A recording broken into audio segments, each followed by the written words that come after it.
Hello guys, and welcome back again to a brand new video. Today's tutorial we are going to show you how you can search or basically do product search on eBay.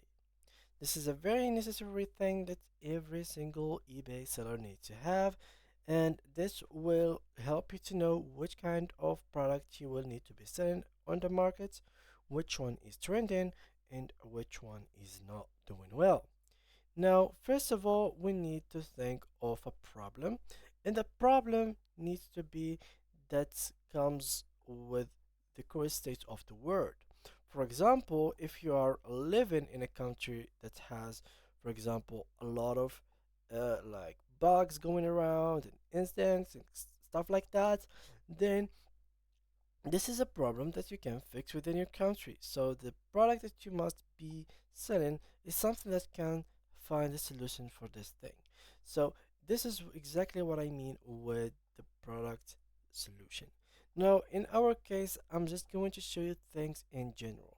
For example, here I'm going to click on sneakers, and here I'm going to click on one of these products. So once you click on this product, the first thing that you need to take in consideration is while scrolling on the first page, you will find that people are watching. This is how many people are basically clicked on this and basically watching it.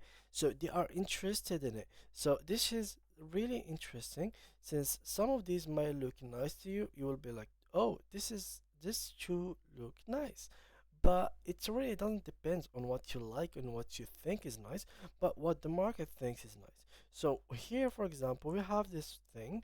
So here people are very interested in this.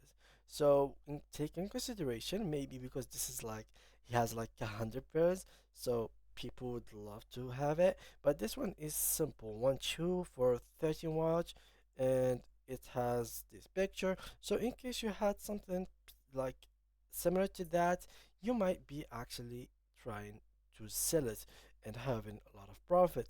There is here other things like this one is 37, so you can get an idea of where the market is heading. So this is somewhat what the market is wanting to know. Here also there's 112 people watching, and also you can check like how many people are bidding in case it was an auction, not a single buy now button. So these things are basically some extra thing that you can take into consideration. Of course, beside all of that, you have to check if there is any reviews. If there was many reviews, that mean people are buying it and stuff like that. So yeah, that was it for today's video, guys. Thanks a lot for watching, and see you guys in the next tutorial.